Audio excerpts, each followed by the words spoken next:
हाय दोस्तों, मैं अभी आपके अपने कंप्यूटर के ऑनलाइन क्लासेस में स्वागत करता हूं।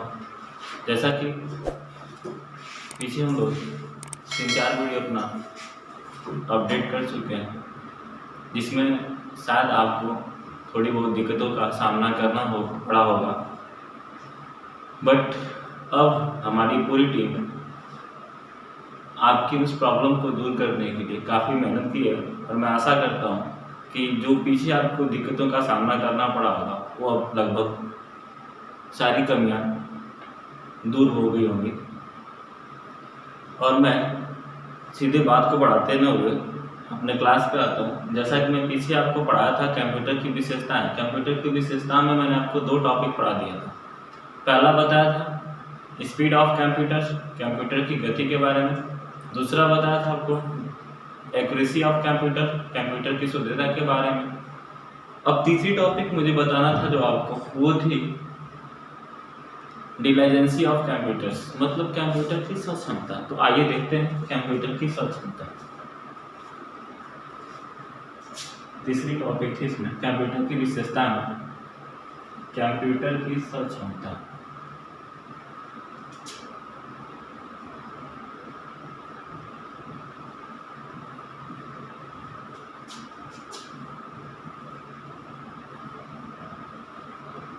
डिलाइजेंसी, देखिए सक्षमता, क्षमता का मतलब कैपेसिटी से होता है या कैपेसिटी से होता है। कैपेसिटी का मतलब क्या है? तो देखिए जैसे एक मानव है, मानव को यदि 24 घंटे वर्क करने के लिए कह दिया जाए तो वो कुछ समय के बाद असमर्थ हो जाता है, काम करने में असक्षम हो जाता है, वो नहीं कर पाता है। बट वहीं पे हम अपने कंप्यूटर डिवाइस की बात करें तो कंप्यूटर डिवाइस एक ऐसी डिवाइस होती है जिससे यदि आप अनुकूलित वातावरण में रखें, जिसको अगर इंग्लिश में कहा जाए तो एयर कंडीशन कह सकते हैं, शॉर्ट में एसी बोलते हैं, अर्थात उसको एसी के कमरे में रखा जाए तो यह एक ऐसी डिवाइस होती है जो आपको 24 आवर्स अर्थात 24 घंटे वर्क करने में सक्षम होती है। अर्थात इसकी कैपेबिलिटी के बारे में बात की जाए तो यदि इसको एसी के रूम में रखा जाए तो यह 24 आवर्स काम कर सकती है। जैसा कि हम लोग दैनिक जीवन में उदाहरण के तौर पे देख सकते हैं, जैसे रेलवे हो गया, आपका एयरपोर्ट हो गया, बहुत सारी कंपनियां हैं, बैंक में भी देखते हैं लगभग आपका 8 घंटे 12 घंटे कंप्यूटर लगातार चलता रहता है। तो कहने का सीधा तात्पर्य है कि इसकी कैपेबिलिटी मानव की अपेक्षा काफ़ी अधिक होती है, बशर्ते कब, जब इसको अनुकूलित वातावरण में रखा जाए। तो बात तीसरी आपको समझ में आ गई हो, थोड़ा सा डिनोट कर लेते हैं इसको। कंप्यूटर की सक्षमता, कंप्यूटर की सक्षमता मानव की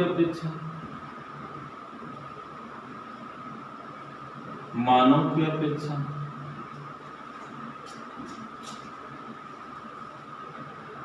काफी अधिक होती है,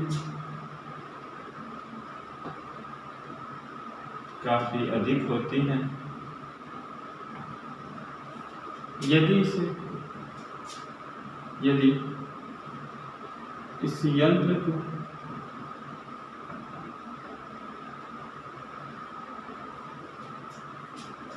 अनुकूलित वातावरण में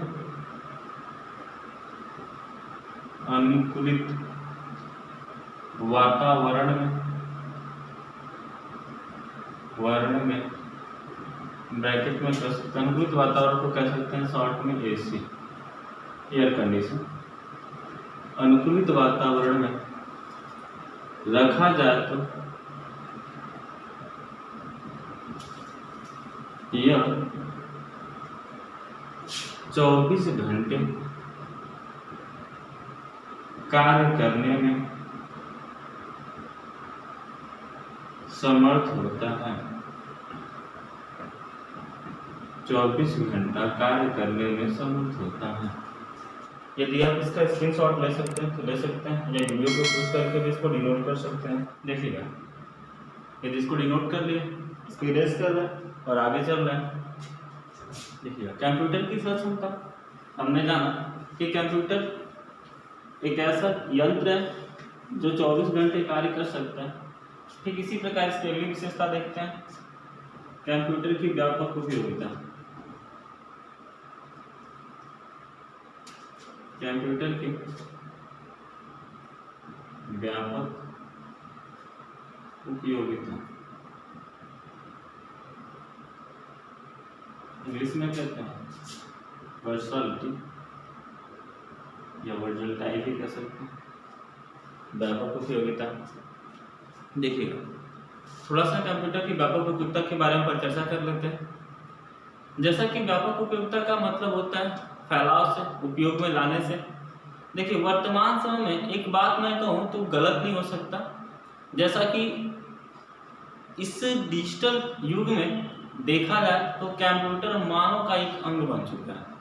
अर्थात कहने का तात्पर्य है कि आज के वर्तमान समय में यदि कंप्यूटर न हो तो जितनी तेज गति से कार्य को किया जाता है या प्रोसेस हो रहे हैं उतनी तेज गति से नहीं होगा। जैसा कभी कभी हम देखते हैं कि यदि किसी बैंक का सर्वर लो हो जाए, कंप्यूटर खराब हो जाए, तो उस दिन बैंक में मैं मानता हूँ कि लगभग 30% ही वर्क हो पाते हैं और लगभग 70% वर्क क्या हो जाते हैं आपके रुक जाते हैं। इसी प्रकार बहुत सारे ऐसे जगह हैं जहाँ पे यदि कंप्यूटर न चले, ऑपरेट न हो, तो वहाँ के कार्य क्या हो जाते हैं, स्थिर हो जाते हैं या रुक जाते हैं।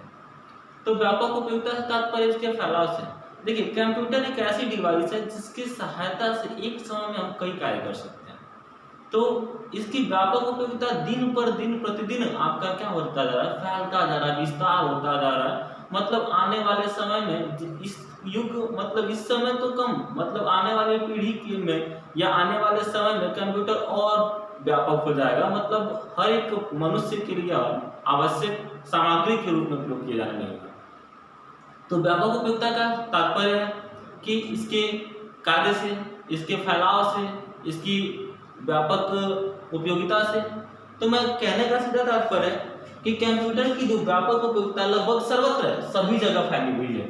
मतलब जहां देखें, बैंक में देखें, हॉस्पिटल देखें, रेलवे देखें, एनीथिंग, बहुत सारे जगह हैं जहाँ पे कंप्यूटर का प्रयोग किया जाता है।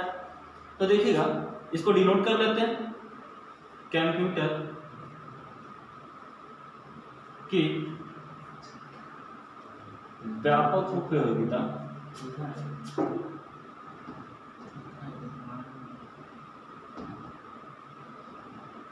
कंप्यूटर की व्यापक उपयोगिता लगभग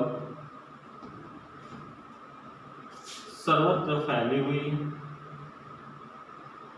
सर्वत्र फैली हुई है।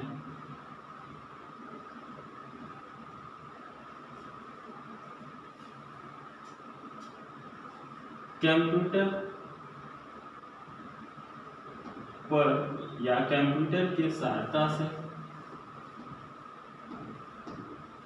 कंप्यूटर की सहायता से एक समय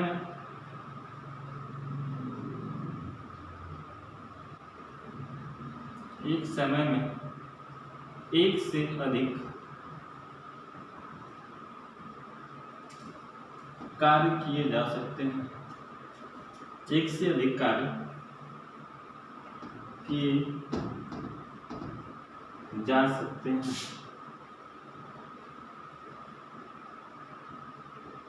फॉर एग्जाम्पल के तौर पे देख लीजिएगा, सुन लीजिए, डिनोट करने का मन करे तो कर सकते हैं आप।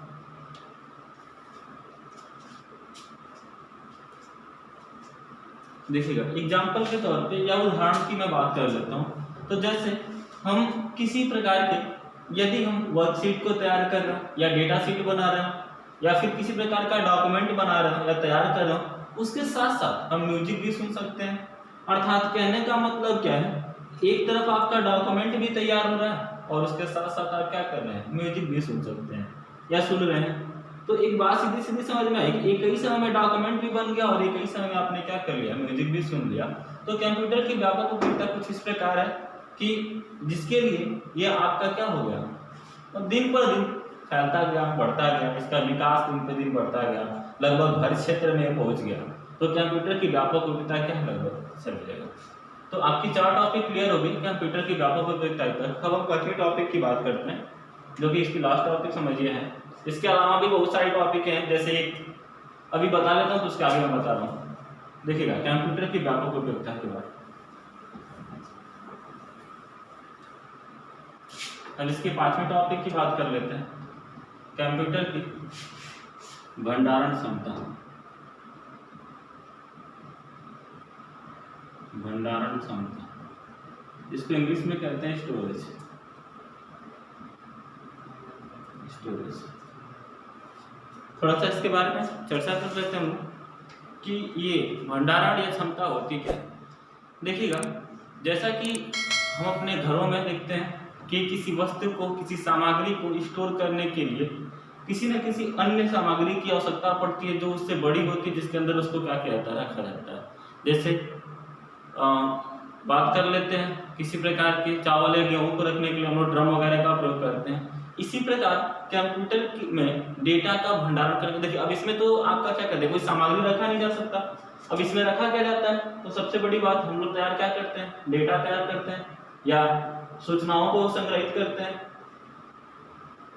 जिसको इंग्लिश में कहते हैं इंफॉर्मेशन। या तो डेटा को संग्रहित करते हैं या इंफॉर्मेशन। सीधी बात, इंफॉर्मेशन जब कलेक्ट होता है तो डेटा कहलाता है। तो देखिएगा तो इनको स्टोर करने के लिए किसकी आवश्यकता पड़ती है, तो बाबू किसकी आवश्यकता पड़ती है, मेमोरी की। यानी सबसे इंपॉर्टेंट स्टोरेज के लिए क्या होता है, मेमोरी होता है। बात तो एक बात समझ में आ गई कि कंप्यूटर को में डेटा को भंडार करके या स्टोर करने के लिए हमको किसकी आवश्यकता पड़ती है, मेमोरी की आवश्यकता पड़ती है।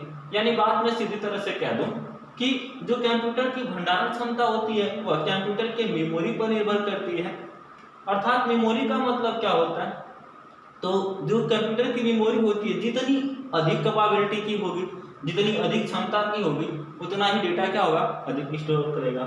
अर्थात जैसे मेमोरी यदि 16 GB की हो तो डेटा कहाँ तक स्टोर होगा, 16 GB तक होगा। यदि 32 GB की मेमोरी लगी है कंप्यूटर में तो 32 GB का होगा। यदि 128 GB का लगा हुआ है तो 128 GB डेटा स्टोर होगा।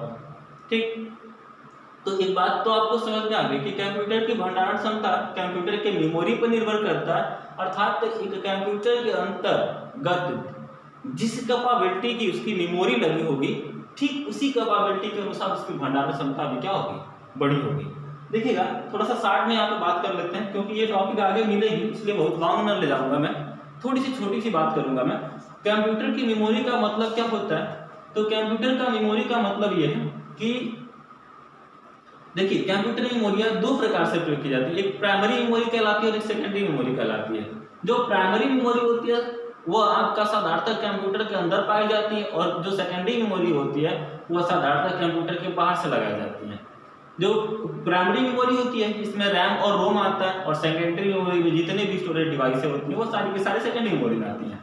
खैर ऊपर चर्चा बात की है तो बात तो समझ में आ गई कि कंप्यूटर की भंडारण क्षमता कंप्यूटर के मेमोरी पर निर्भर करती है, और जिसमें जिस कैपेबिलिटी की मेमोरी जितनी लगी होगी, जैसे 16 GB का लगा तो डेटा 16 GB तक स्टोर होगा, 32 GB है तो 32 GB तक होगा, 128 GB है तो 128 GB तक होगा।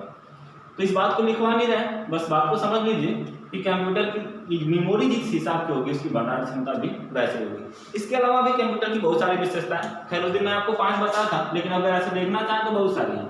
जैसे और भी देख सकते हैं इसमें, जैसे मैं 6वीं बात कर लूँ कि ये किसी अदर डिवाइस से भी कम्युनिकेट कर सकता है, यानी संचार व्यवस्था रख सकता है, या अन्य डिवाइसों से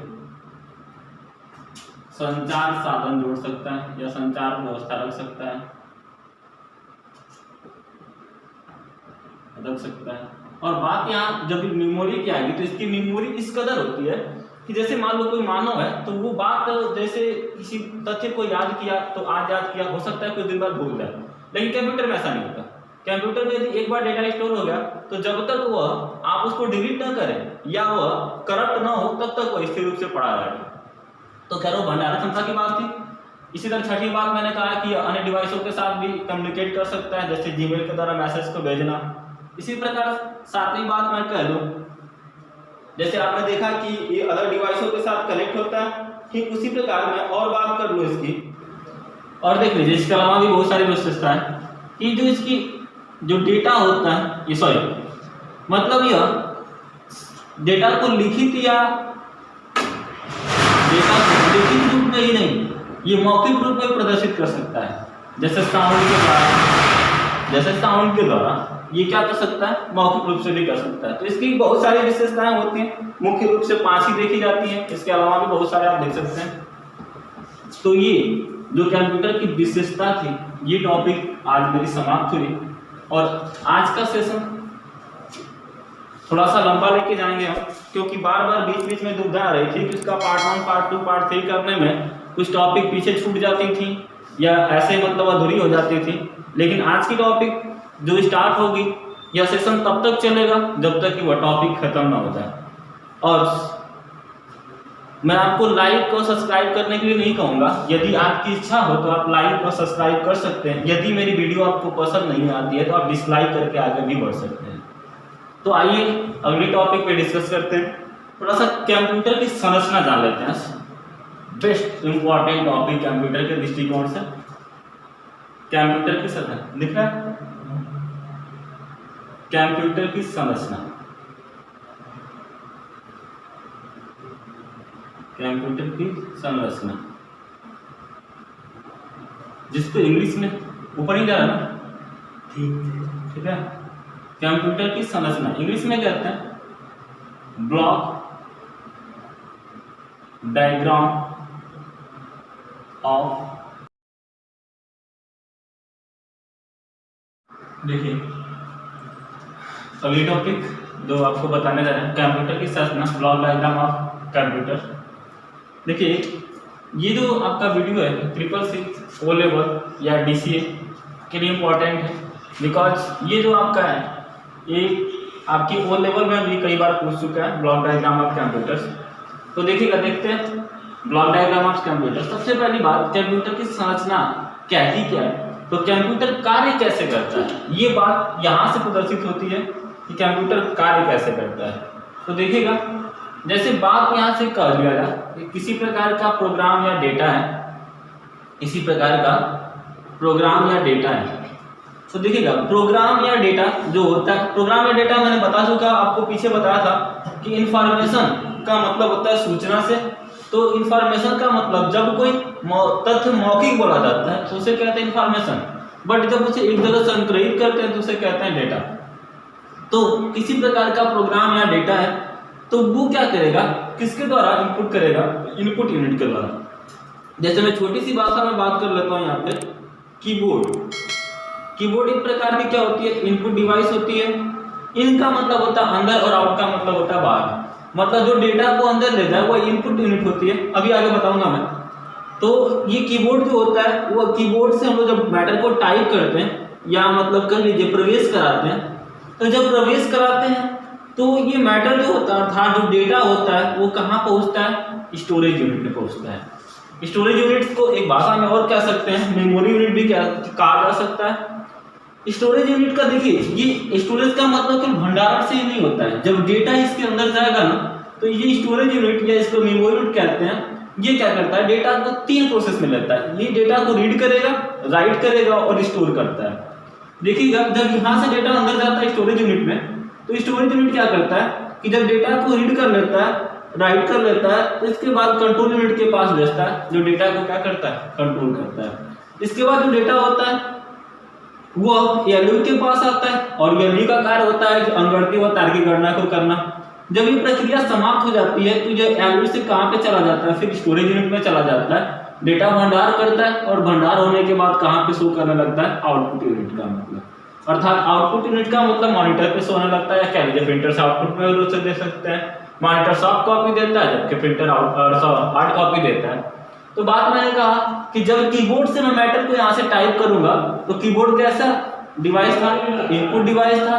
तो इनपुट डिवाइस के द्वारा यह डेटा आपका अंदर गया, और अंदर जाने के बाद स्टोरेज यूनिट के पास आता है, और स्टोरेज यूनिट का काम होता है डेटा को रीड और राइट करना, और रीड और राइट करने के बाद कंट्रोल यूनिट के पास भेज दे रहा है, और कंट्रोल यूनिट इसको क्या कर रहा है कि नियंत्रित कर रहा है। नियंत्रित करने के बाद ALU के पास भेज रहा है, ALU अंगगणितीय और तार्किक गणना को करने के बाद पुनः स्टोरेज यूनिट के पास भेज देता है, और स्टोरेज यूनिट क्या करता है, जब सारी प्रक्रिया यहाँ से समाप्त हो जाती है। CPU के कंपोनेंट्स भी हैं, जो पीछे मैं बता चुका हूँ आपको कि ये तीनों CPU के कंपोनेंट्स हैं, जो कि एक तरह से पार्ट्स ऑफ CPU में मैंने पढ़ा था आपको कि ये MU होता है, ये C होता है और ALU होता है। तो जब सारे CPU के प्रोसेस समाप्त हो जाते हैं तो ये क्या होता है, आउटपुट यूनिट के पास चला जाता है, अर्थात मॉनिटर के पास चला जाता है और मॉनिटर पे डेटा परिणाम के रूप में क्या होने लगता है, शो करने लगता है। और इसी को कहते हैं ब्लॉक डायग्राम ऑफ कंप्यूटर, अर्थात जो कंप्यूटर की कार्य करने की गतिविधि होती है ठीक इसी प्रकार क्या होती है, स्टार्ट होती है और एंड हो जाती है। तो ये था हमारा क्या, ब्लॉक डायग्राम ऑफ कंप्यूटर्स। एक बार फिर से देख लेते हैं कि प्रोग्राम में डेटा इनपुट यूनिट के पास जाएगा, इनपुट यूनिट से स्टोरेज यूनिट के पास जाएगा, वहां से कंट्रोल यूनिट के पास ट्रांसफर होगा, फिर अंगड़केता की गणना के लिए एलयू के पास आएगा, पुनः स्टोरेज यूनिट में जाएगा और स्टोरेज यूनिट से आउटपुट में चला जाता है और आउटपुट में क्या मिलता है, हमको परिणाम मिलता है। उसके बाद सीपीयू से क्या आ जाता है, सॉरी आउटपुट यूनिट के द्वारा परिणाम को प्राप्त हो जाता है। अर्थात कीबोर्ड से शुरुआत किया था मैंने, यानी कीबोर्ड से प्रवेश कराया, साथ में देखते हैं यहाँ पे कीबोर्ड से यहाँ पे हम लोग ने अर्थात इनपुट डिवाइस के द्वारा यहाँ पे प्रवेश करा, इनपुट डिवाइस के द्वारा प्रवेश करा, इनपुट डिवाइस के द्वारा प्रवेश करा तो सीपीयू में गया, सीपीयू में ये सारे प्रोसेस हुए और सीपीयू में प्रोसेस होने के बाद आउटपुट यूनिट के द्वारा ये क्या कर देता है, आपको रिजल्ट दे देता है। और इसी प्रोसेस को दर्शाने के लिए ब्लॉक डायग्राम ऑफ कंप्यूटर तैयार किया। यदि इसको डिनोट करना चाहते हैं तो कर लीजिए। देखिए अब इसके बाद हम लोग पढ़ते हैं इनपुट डिवाइस।